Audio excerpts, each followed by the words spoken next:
Bismillahirrahmanirrahim. Assalamualaikum warahmatullahi wabarakatuh.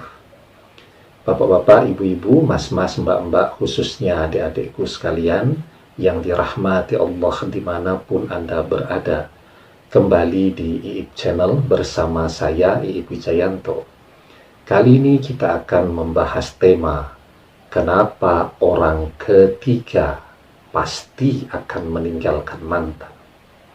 Ya, nah, jadi ada 3 hal ya, yang ketika itu ada pada diri mantan, orang ketiga pasti akan meninggalkannya.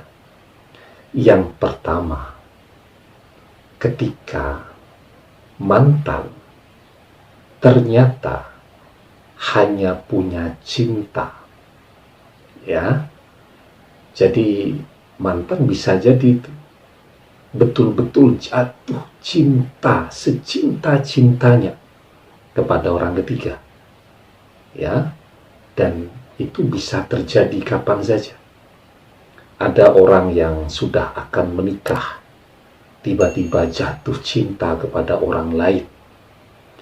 Bahkan ada yang sudah menikah, ya, bertahun-tahun, ternyata ketemu dengan seseorang yang lain yang betul-betul profil yang dia bayangkan terus, atau obsesinya selama ini, dan ada semua pada diri yang bersangkutan, ya, misal naksir atau membayangkan memiliki pasangan yang cantik dan manis, wah, ya, yang berkacamata misal, yang wajahnya oval, yang kulitnya seperti ini.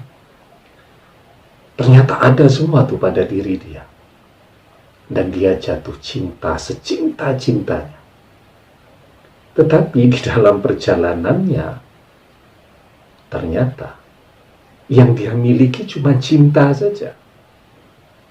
Walaupun cinta itu luar biasa juga, cinta itu memberikan semangat. Disuruh ke sana kemari, mau, ya. Misal jarak rumahnya 30 km, suruh antar jemput.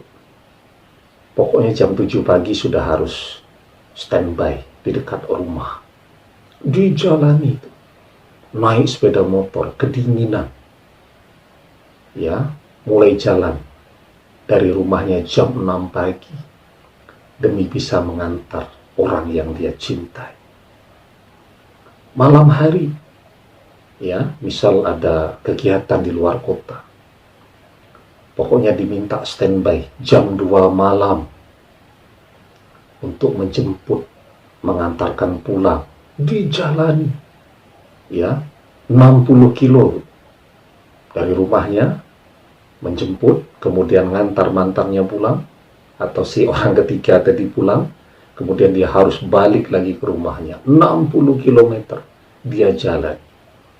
Besok paginya baru tidur 2 jam, berangkat lagi jam 6 pagi, ya, ke rumah orang ketiga, ngantar lagi 120 km.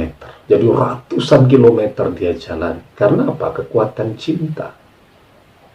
Tapi kalau cinta saja, ternyata pas mau makan, misal mantannya minta ditraktir, orang ketiganya minta ditraktir, ngecek dompet, ya, dihitung pengeluarannya.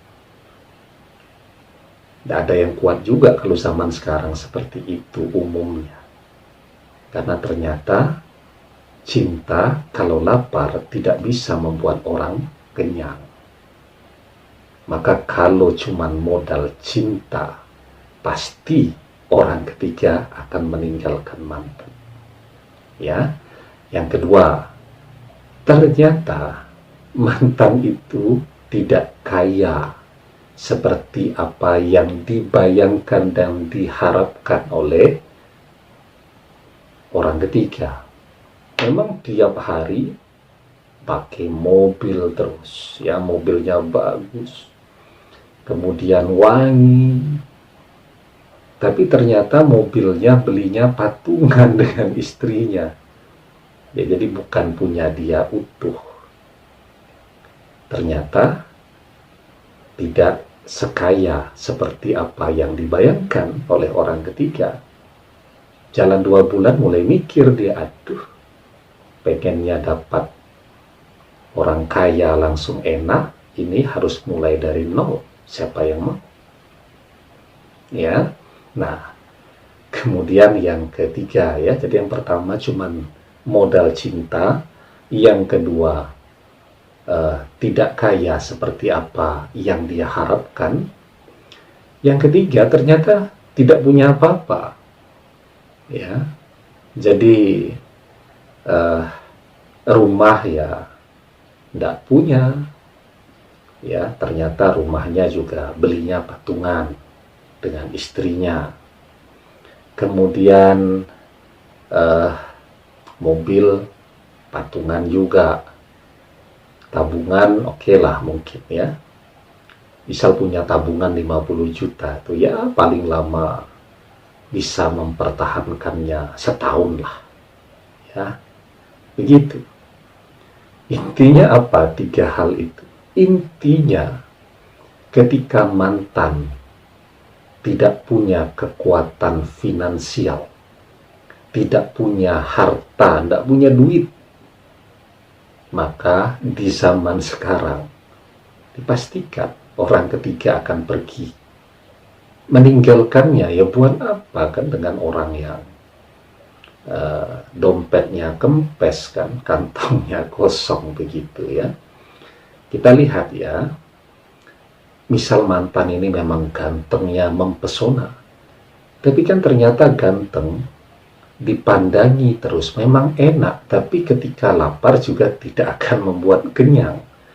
Itu jawaban kenapa banyak yang bisa bertahan ya, misal punya pasangan sudah tua tuh ya, kemudian ya tidak ganteng lagi, sudah tidak ada lah bekas-bekas ketampanannya, sudah habis semua ya, tapi bisa bertahan. Kenapa? Karena dia punya tabungan untuk membiayai jalannya cinta tadi secara maksimal ya.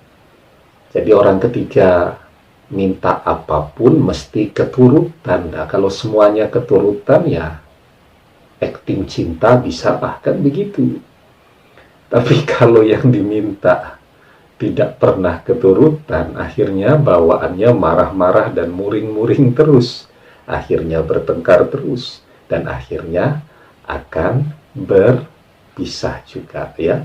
Nah, jadi harus kita garis bawahi ya. Tetapi orang yang mencari harta dengan cara begini ya, pada laki-laki kelihatan duitnya banyak didekati ya, ada wanita kelihatan uangnya banyak, pengusaha sukses didekati biar kaya.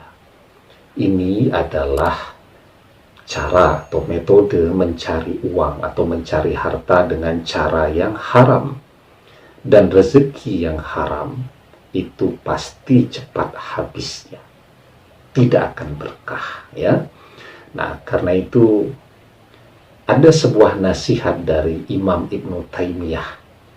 Beliau berkata, wal qalilu minal halali yubarraku fihi wal haramul kathir yashabu wa yamhaqullahu ta'ala. Sedikit dari yang halal itu lebih membawa berkah di dalamnya, sedangkan yang haram meskipun banyak akan cepat hilang dan Allah akan menghancurkan ya harta yang haram tadi. Nah, begitu ya. Sehingga kalau ingin kaya, kembali ke yang sering saya sampaikan, kuncinya kerja ya, bukan dengan masuk ke rumah tangga orang lain atau mengambil seseorang yang sudah menjadi pasangan orang lain, sudah menjadi calon istri orang lain, sudah menjadi calon suami orang lain, bahkan sudah menjadi suami atau istri orang lain. Jangan ya, karena biarpun mereka ini kelihatan kaya, tetapi mengambil yang demikian itu akan menghilangkan keberkahan hidup, sehingga pengennya kaya malah yang terjadi adalah sengsara. Demikian, semoga bermanfaat. Wallahu a'lam bishawab, billahi taufiq wal hidayah. Assalamualaikum warahmatullahi wabarakatuh.